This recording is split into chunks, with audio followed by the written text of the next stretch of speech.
Hello friends, स्वागत है आपका आपके अपने चैनल एचएससी स्टडी गाइड में। आज इस वीडियो में हम बात करने वाले हैं सीएलआई और आरएलआई के एडमिशन प्रोसेस के बारे में। तो चलिए फिर वीडियो को स्टार्ट करते हैं। तो दोस्तों, आप में से कई लोगों के ऐसे कमेंट्स आए थे कि सर हमें सीएलआई और आरएलआई में एडमिशन लेना है तो उसकी क्या प्रोसेस है, उसके बारे में एक वीडियो बनाइए। तो ये वीडियो खास उन लोगों के लिए है। तो सबसे पहले जानते हैं कि ये सीएलआई और आरएलआई होता क्या है उसके बारे में। तो अगर हम सीएलआई की अगर बात करें तो इसका मतलब होता है सेंट्रल लेबर इंस्टीट्यूट, और वैसे ही अगर हम आरएलआई की अगर बात करें तो इसका मतलब होता है रीजनल लेबर इंस्टीट्यूट। लेकिन इसको समझने से पहले हमें समझना जरूरी है कि डीजी फासली क्या होता है। तो डीजी फासली यानी कि होता है direct general factory advice service and labour institute. इस डीजी फासली को 1945 में सेटअप किया गया था। इसको शुरू करने का मेन उद्देश्य ये था कि जितने भी सेंट्रल और स्टेट गवर्नमेंट है और उनके अंडर में जो भी फैक्ट्रीज काम करते हैं या फिर उस स्टेट में जो भी कंस्ट्रक्शन वर्क होता है, तो उन सभी को सेफ्टी के बारे में एडवाइस करना, साथ ही साथ स्टेट में जो भी फैक्ट्री सर्विस है उसके बारे में भी इंस्पेक्शंस करना, ये सब काम डीजी फासली का होता है। और सीएलआई और आरएलआई को डीजी फासली के द्वारा ही संचालित किया जाता है। सीएलआई और आरएलआई जो है वो इंडियन गवर्नमेंट के इंस्टीट्यूट है। तो वो जो है यहाँ से इंडस्ट्रियल सेफ्टी के रिलेटेड यहाँ से कोर्सेज कर सकते हैं। सीएलआई और आरएलआई जो गवर्नमेंट कॉलेजेस है वो सेफ्टी के लिए टॉप इंस्टीट्यूट होते हैं। अगर हम सीएलआई और आरएलआई के कोर्सेज की अगर हम बात करें तो इसमें आता है जैसे कि एडीआईएस कोर्स हो गया, यानी कि advance diploma in industrial safety हो गया, डीआईएस हो गया यानी कि डिप्लोमा इन इंडस्ट्रियल सेफ्टी हो गया, या फिर पीजीडीआईएस हो गया यानी कि post graduate diploma in industrial safety हो गया। तो ये जो सारे कोर्सेस है ये 1 ईयर का डिप्लोमा होता है। अब जो भी पर्सन सीएलआई या फिर आरएलआई में एडमिशन लेना चाहता है तो उनको मैं बता दूं कि इन कॉलेजेस में एडमिशन की जो प्रोसेस है वो जून या फिर जुलाई में शुरू हो जाती है। चलिए अब जानते हैं सीएलआई और आरएलआई के कॉलेज के बारे में। तो सबसे पहले जानते हैं सीएलआई कॉलेज के बारे में, यानी कि सेंट्रल लेबर इंस्टीट्यूट के कॉलेज के बारे में। तो सीएलआई का जो कॉलेज है वो मुंबई में स्थित है और यह पूरे भारत में एक ही है। और वैसे ही अगर हम आरएलआई की अगर बात करें तो ये पूरे भारत में अलग अलग 4 स्टेट में है।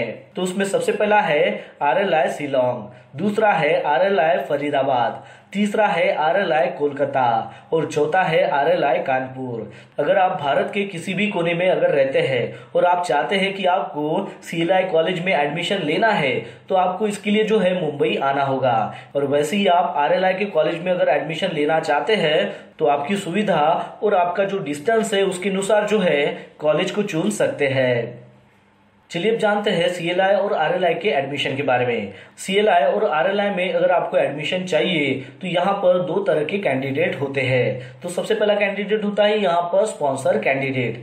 और स्पॉन्सर कैंडिडेट क्या होता है आइए जानते हैं। तो आप जिस किसी कंपनी में काम कर रहे हो और आप उस कंपनी के भरोसेमंद एम्प्लॉय है और आपके अंदर कुछ ऐसी खास स्किल है, तो ऐसे में कंपनी चाहती है कि आप जो है सीएलआई और आरएलआई के किसी भी कॉलेज में जो है एडमिशन ले ले। तो अगर आप कंपनी की तरह से सीएलआई या फिर आरएलआई में अगर एडमिशन लेते हैं तो इसे स्पॉन्सर कैंडिडेट कहा जाता है। और दूसरा है नॉन स्पॉन्सर कैंडिडेट। अब नॉन स्पॉन्सर कैंडिडेट यानी कि क्या होता है आइए जानते हैं। तो जब कोई कैंडिडेट खुद सीएलआई और आरएलआई के लिए अप्लाई करता है और कैंडिडेट अगर कहीं पर काम भी करता है पर कंपनी का इससे कोई रोल नहीं होता है तो इसे नॉन स्पॉन्सर कैंडिडेट कहा जाता है। बहुत से कैंडिडेट ऐसे होते हैं जो यह सोचते हैं कि कंपनी उन्हें सीएलआई और आरएलआई के लिए स्पॉन्सर कर रही है तो उन्हें आसानी से एडमिशन मिल जाएगा। तो यह उनका भ्रम होता है, क्योंकि इसमें एडमिशन पाने के लिए उनको एक एंट्रेंस एग्जाम से गुजरना होता है, फिर वो चाहे स्पॉन्सर कैंडिडेट हो या फिर नॉन स्पॉन्सर कैंडिडेट हो। मतलब जो भी पर्सन इस एंट्रेंस एग्जाम को पास कर लेता है तभी वो इसके एडमिशन के लिए आगे बढ़ पाता है। चलिए अब जानते हैं कि आरएलआई और सीएलआई में एडमिशन पाने के लिए क्या क्वालिफिकेशन होना चाहिए उसके बारे में। तो सबसे पहला पॉइंट है कि सीएलआई और आरएलआई में एडमिशन पाने के लिए आपके पास किसी भी इंजीनियरिंग ब्रांच से या फिर यूनिवर्सिटी से डिग्री या फिर डिप्लोमा का होना अनिवार्य होता है। डिप्लोमा चाहे सिविल का हो, मैकेनिकल का हो या फिर इलेक्ट्रिकल का हो, कोई भी हो सकता है। इसका मतलब यह हुआ कि आपने किसी भी संस्थान से बीटेक या फिर डिप्लोमा किसी भी ट्रेड से ले रखा है तो आप इसके लिए एलिजिबल हो जाते हो। पॉइंट नंबर 2 है कि अगर कोई स्टूडेंट फिजिक्स या फिर केमिस्ट्री से डिग्री ले रखा है तो वह भी CLI और RLI के लिए यहाँ पर एलिजिबल हो जाता है। और तीसरा पॉइंट यह है कि अगर कोई स्टूडेंट BSc PCM ग्रुप से अगर कर लेता है तो वह केवल और केवल RLI जो कोलकाता है उसके लिए ही अप्लाई कर सकता है। इन कॉलेज में एडमिशन के लिए क्वालिफिकेशन का होना ही बस शर्त नहीं होता है। इसके लिए कॉलेज में अप्लाई करने वाले जो भी स्टूडेंट है उनके पास किसी भी मल्टीनेशनल कंपनी में 2 से 5 साल का एक्सपीरियंस होना अनिवार्य होता है। 2 साल का एक्सपीरियंस उन कैंडिडेट के लिए होता है जिन्होंने BTech कर रखा है और 5 साल का एक्सपीरियंस उन स्टूडेंट के लिए होता है जिन्होंने किसी भी ट्रेड से 3 साल का जो डिग्री या फिर डिप्लोमा जो है वो ले रखा है। अब जानते हैं कि अगर कोई फ्रेशर कैंडिडेट है तो वो क्या कर सकता है उसके बारे में। अगर कोई फ्रेशर कैंडिडेट है तो वह भी अप्लाई कर सकता है ADIS के लिए, लेकिन उसके पास विकल्प बहुत ही कम होता है और वह केवल होता है RLI कोलकाता। मतलब यहीं पर ही एडमिशन के लिए वो यहाँ पर एलिजिबल हो जाता है। इसके साथ एक शर्त यह भी होती है कि किसी फ्रेशर को तभी एडमिशन मिलता है जब कोई एक्सपीरियंस कैंडिडेट प्रवेश के लिए ही पहुंचता है। एक्सपीरियंस कैंडिडेट पहुंचने पर कॉलेज जो है वो पहली जो प्रायोरिटी है वो उस पर्सन को देती है जिसके पास एक्सपीरियंस है किसी भी इंडियन MNC कंपनी में, उसके पास एक्सपीरियंस है काम करने का। चलिए बात करते हैं इसके फीस के बारे में। तो जहां तक फीस की बात आती है तो मैं आपको बताना चाहूंगा कि इन गवर्नमेंट कॉलेजेस की जो फीस होती है वो बहुत ही कम होती है। यह लगभग 10,000 रुपए के करीब होती है और ये जो फीस है ये स्टूडेंट को ड्राफ्ट के माध्यम से देना होता है और यह रिफंडेबल नहीं होता है। अब जानते हैं कि आपने जो है CLI और RLI के एडमिशन के लिए जो भी एप्लीकेशन किया है तो वो जो आपकी एप्लीकेशन है वो वहां पर एक्सेप्ट हुई है या फिर रिजेक्ट हुई है, ये आप कैसे पता कर सकते हो उसके बारे में। तो जब कोई कैंडिडेट CLI या फिर RLI के कॉलेज के लिए एप्लीकेशन सबमिट करता है तो उसको जो है इस बात का पता लगाना बहुत ही जरूरी है कि उसकी जो एप्लीकेशन है वो वहां पर एक्सेप्ट की गई है या फिर रिजेक्ट हुई है।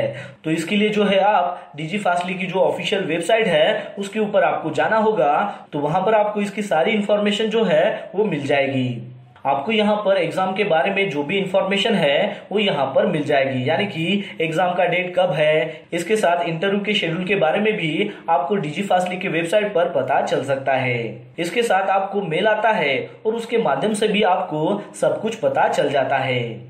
इसके पहले मैंने आपको बताया था कि CLI और RLI कॉलेज में अगर आपको किसी कारणवश एडमिशन नहीं मिल पाता है तो आपको वहां पर निराश नहीं होना है, क्योंकि आप जो है उसके अल्टरनेटिव यानी कि MSBT में जो है आप एडमिशन ले सकते हो। यानी कि अगर आपको ADIS का कोर्स करना है और अगर आपको CLI और RLI कॉलेज में अगर एडमिशन नहीं मिलती है तो आप जो ये जो सेम कोर्स है ये आप MSBT से भी कर सकते हो। अब MSBT जो है वो CLI के बराबर तो नहीं है, लेकिन इसकी भी जो डिमांड है वो मार्केट में कहीं ज्यादा है। तो दोस्तों आशा करता हूं कि आपको इस वीडियो के माध्यम से पता चल गया होगा CLI और RLI के एडमिशन प्रोसेस के बारे में। तो बस आज के लिए इतना ही, मिलता है नेक्स्ट वीडियो में एक नए टॉपिक के साथ में। तब तक के लिए टेक केयर, बाय बाय।